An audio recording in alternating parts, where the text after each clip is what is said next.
പണ്ട് മംഗോളിയയിൽ നിന്നുള്ള പോരാളികളുടെ ആക്രമണത്തിനെ ചെറുക്കാൻ വേണ്ടി ചൈനയിലെ മാഞ്ചു രാജവംശത്തിലെ ചക്രവർത്തിയായിരുന്ന ഷുഹാന്തി ഒരു മതിലുണ്ടാക്കി. അതിനെ ചൈനീസ് വൻമതിൽ എന്ന പേരിൽ വളരെ പ്രശസ്തമായി അത് ഇന്നും നിലനിൽക്കുന്നുണ്ട്. ഒരു സ്മാരക ശിലയായിട്ടും ലോകാത്ഭുതമൊക്കെ ആയിട്ടും വിലയിരുത്തുന്നൊക്കെ ഉണ്ട്. പക്ഷേ ഈ വൻമതിലിനെ ഇന്ത്യൻ ഫുട്ബോളിന്റെ ഭൂമികയിലേക്ക് പറിച്ചു വെച്ച് താരതമ്യം ചെയ്ത് നോക്കുകയാണെങ്കിൽ ഇന്നത്തെ മത്സരത്തിൽ ജംഷഡ്പൂർ FC പ്രതിരോധത്തിന് വേണ്ടി ഉരുക്കുകോട്ടയുടെ കരുത്തിന്റെ കാവലുണ്ടാക്കിയെടുത്ത് സ്റ്റീഫൻ എസെ എന്ന നൈജീരിയൻ പ്രതിരോധ താരത്തിന്റെ പേരിനെ his name should be rewrited as the great wall of Indian football എന്ന് തന്നെ പറയണം. കാര്യം എന്താണെന്ന് വെച്ചാൽ അങ്ങേരെ മറികടന്ന ഒരു പന്ത് പോകണമെങ്കിൽ ഗോവയൊക്കെ ഒന്ന് ഇത്തിരി കൂടെ മൂക്കണം. ഗോവ എന്നല്ല വേറെ ഏത് ടീമായാലും ഈ മനുഷ്യനെ മറികടക്കുക എന്നുള്ളത് വളരെ ബുദ്ധിമുട്ടാണ്. ആജാന ബാഹുവിനെ പോലെ ജൈജാന്റിക് ഫിഗറും കൊണ്ട് അങ്ങേര് നടത്തുന്ന ഏരിയൽ ഡ്യുവൽ ക്ലിയറൻസുകൾ വേറെ ആരെ കൊണ്ട് ഒന്നിനും പറ്റത്തില്ല. ഇന്നത്തെ മത്സരത്തിൽ മാൻ ഓഫ് ദ മാച്ച് പുരസ്കാരം സ്റ്റീഫൻ എസെക്ക് കൊടുത്തതിനകത്ത് ആർക്കും യാതൊരു വിധത്തിലുള്ള സംശയവും ഒരു കാരണവശാലും ഉണ്ടാകാൻ സാധ്യതയില്ല. കാരണം തിരമാല പോലെ ആർത്തലച്ചു വരുന്ന ഗോവയുടെ ആക്രമണങ്ങൾ എല്ലാം ഈ വൻമതിലിൽ തട്ടി തകർന്നില്ലാതായി പോവുകയായിരുന്നു.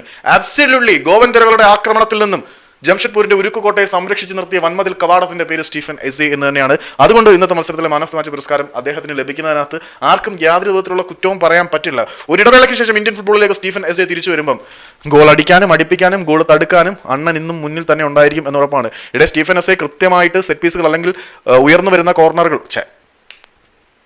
ക്രോസുകൾ ഹെഡ് ചെയ്ത് വലയിലിടാൻ കൃത്യമായിട്ട് പ്രവേശിക്കാനും പറ്റുന്നുണ്ട്. കളി അവസാന ഘട്ടങ്ങളിലേക്ക് എത്തിയപ്പം ബാക്ക് ലൈൻ വിട്ട് നമ്മുടെ സ്റ്റീഫൻ എസെ മുന്നിലേക്ക് വന്ന് നടത്തിയ ഹെഡർ അറ്റംപ്റ്റുകൾ കണ്ടാൽ അറിയാം ഇങ്ങേര് വരാൻ പോകുന്ന മത്സരങ്ങളിൽ എതിരാളികൾക്ക് ഉണ്ടാക്കാൻ പോകുന്ന വെല്ലുവിളി ചെറുതൊന്നുമല്ല. എതിരാളികളുടെ ആക്രമണത്തിന്റെ മുന്നേറ്റം തിരയുടെ മൂർച്ചയെ അങ്ങേര് ചവിട്ടി ഉറച്ചില്ലാതാക്കും എന്നുറപ്പാണ്. അതുപോലെ തന്നെ ഈ ആജാനബാഹു ക്രോസുകൾ തന്റെ തല കൊണ്ട് കണക്ട് ചെയ്യാൻ വന്ന എതിരാളികളുടെ ബോക്സിന് മുമ്പിൽ ഉയർന്നു ചാടുമ്പം അദ്ദേഹത്തിന്റെ ഹൈറ്റിനെയും ജമ്പിംഗ് കപ്പാസിറ്റിയും പ്രതിരോധിക്കാൻ കരുത്തുള്ള ഡിഫൻഡർമാരും അധികം ഇന്ത്യൻ ഫുട്ബോളിൽ ഇല്ല എന്നോർക്കുമ്പം ഈ സീസണിൽ സ്റ്റീഫൻ എസെ ചിലതൊക്കെ ചെയ്തിട്ടേ പോകത്തുള്ളൂ. എന്തിനും തയ്യാറായി ഖാലിദ് ജമീൽ എന്ന കോച്ചും അങ്ങേരുടെ പിള്ളേരും കൂടെ ഉള്ളപ്പം ഇത്തവണ സ്റ്റീഫൻ എസെ കുറച്ച് ഇതിഹാസങ്ങൾക്ക് എഴുതും എന്നുറപ്പാണ്.